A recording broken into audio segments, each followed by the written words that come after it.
Hey YouTube, and thank you for watching Junkworks Garage. Well, these videos are going to be videos that I am revamping from some of my older videos. A couple reasons for that. YouTube is not paying all that great right now, and I've been told I talk way too much and I get a lot of blah blah blah comments. So therefore I'm kind of trying to cut some of this stuff out. So if you need any more information on what you're about to see and you feel like something got missed, please go find the longer version of these videos. Thanks for watching. The alternator on my van went kaput, so I'm going ahead and going to show you how to change one of those in a 1987 97 Astro van. First things first, I already took and unhooked the battery and pull the air filter out. Couple clips here. I believe that just pops up and kind of pulls forward. And then you can get the air filter out. Get yourself a flat blade standard screwdriver. Loosen that hose clamp up.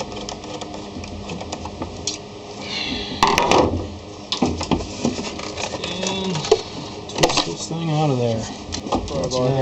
And just take that, put it under there, and pry up on it. There we go. There's another one over here. Take that. Just pry up on it. And that should bring this whole box out. This fan cover shroud off here. On mine, it looks like there's a couple bolts down here. I haven't figured out the sizes yet. And I'm thinking there's a couple over here on the driver's side, but I'm not sure. I haven't quite dug into that. But when I went to start looking at pulling this shroud off, there are 3 bolts that are supposed to be holding this to the core support here that are missing. So this shroud is just kind of flopping around in the wind here, literally. I'm not going to take them all the way out yet because one of them is straight down. If you go in front of the brake booster area here, and also the radiator hose kind of goes around. It's in front of the radiator hose in this corner here. Another one, if you go behind the radiator hose, it's back here, right on the corner of your brake booster here, straight down.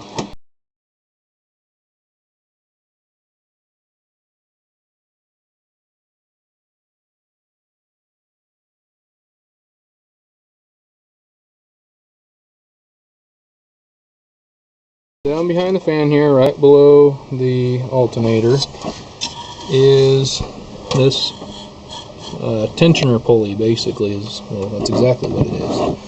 And if you can see, there's like a little square hole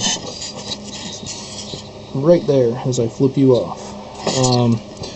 Now, they make a special tool to pry on that, but what I got is a flexible head ratchet. Although you could put a regular ratchet on there and put a little extension on it, whatever you need. This is the size of that hole. What we're gonna do is get this down in here. Hopefully all my parts and pieces are not in the way. And push forward on it. And right now, I am just trying to get the alternator belt off of here. And do not get your fingers in between these pulleys and the belt, or you will regret it when this thing either falls back or pops off here. So that's as far as I'm going to go there. This is going to come back quite a ways, as you can see. So be careful you don't let your wrench just go, or that will fly down and break something or crack your fingers. Like we're to the nitty gritty here. It looks like there's a bolt here and a bolt right here, and I believe that's all there is. I'm hoping there's not one on the back of this. I know some of these have some back in the back that you have to actually go through the doghouse inside, but it doesn't appear this one is that way. And they are 13mm, and yet again, this is where having one of these longer extensions is kind of nice. Just go through the fan here and rock this loose on this side. Go up over here. Do the same. I got those two bolts out right there and there. And I did use my crowbar here and pry up a little bit on this side and pry it up a little bit over here, and that popped out.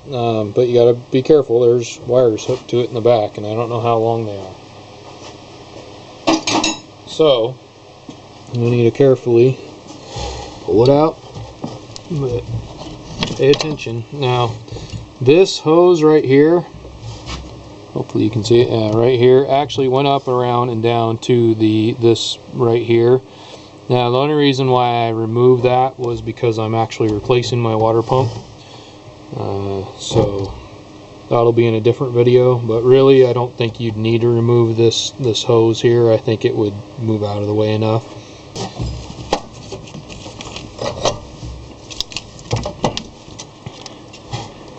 It does not appear that they give you any wire whatsoever to be able to get to here. On the back there appears to be a 13mm here.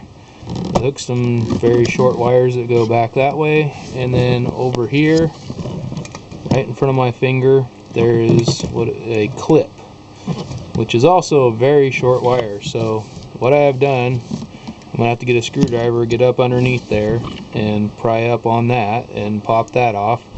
Obviously get a 13mm and pull this off. It's going to be probably pretty difficult to get one back there back on, but you got to do what you got to do. I will show you how I've kind of come about this. I actually pulled the alternator out and just faced it carefully, kind of pushed it back in there and turned it face down. So the pulley is down here, kind of, this is where it was setting before, and I just took it, twisted it, and set it down right there. That should give me access to the bolt back there, or nut back there, and the clip. On the bottom of the bolt down here, there's another 13mm nut on the back of the alternator. So when I went to pull that one out, this one, the whole thing started twisting. I don't know if that's going to be with all of them, or if that's just with mine, if something's messed up inside or what, but anyhow, we'll get that off. But you may need to grab a wrench. I got a really thin wrench that I have here, which helps, but I'm sure about any wrench out of there.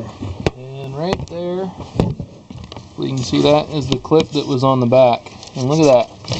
It's like it's not even the size of two of my fingers, that little tiny thing that is hooked to it. Or I guess it's technically, if this was down underneath here, which is probably where it was originally, that would have gave me a lot more room.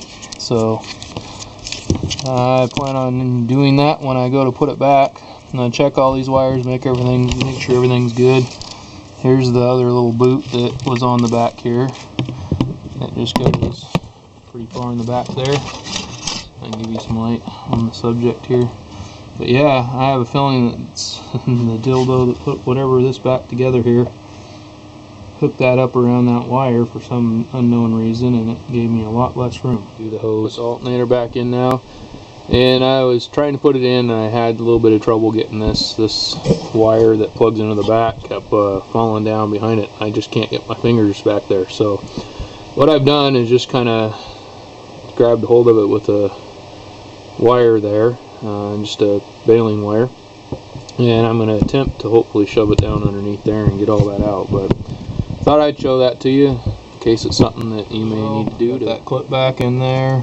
I got this one on here. I just got to put the boot on, tip that back into place. It's proven to be a little more difficult than I originally intended.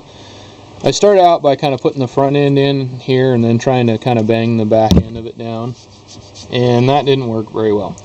So then I kind of flattened it out to where it was just dead nuts right in between the two, and I wiggled it back and forth, and that's actually worked pretty well. But I've got to a spot where it just isn't going to go. So what I did is took my rubber mallet and I actually banged it down in here as best I can. And what I'm about to be able to do is to put the bolt in here, and that should hold that. Then I will bang on it some more downward, and I should be able to get the bolt in there. Alright, admittedly I've had a little bit of problems getting this in. I took the a punch and actually got that lined up pretty well, got it all in there.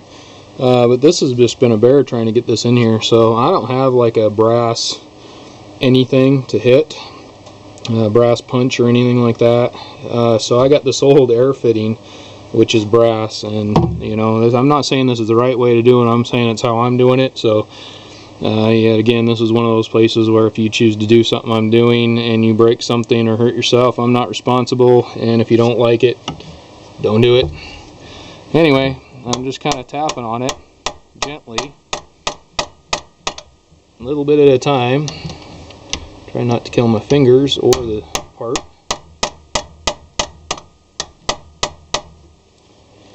And slowly but surely,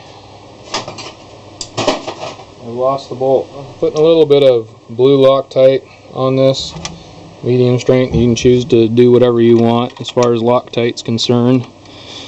Well, I'm going to have to use the punch a little bit here. And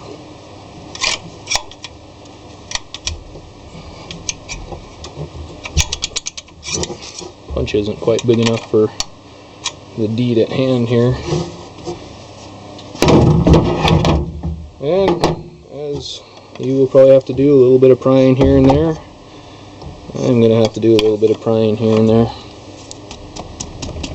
because I think I went a little bit too far. There we go. There we go. And as far as Loctite's concerned, my opinion on Loctite is the way I always learned it was, if your life depends on whatever that is, use the highest strength Loctite you can get.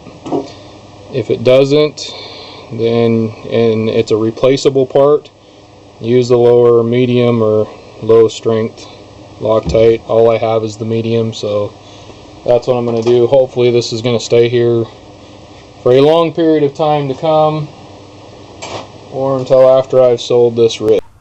Thanks for watching Junkworks Garage, where I'm proud to say I'm a jack of all and master of none. You all have a good one.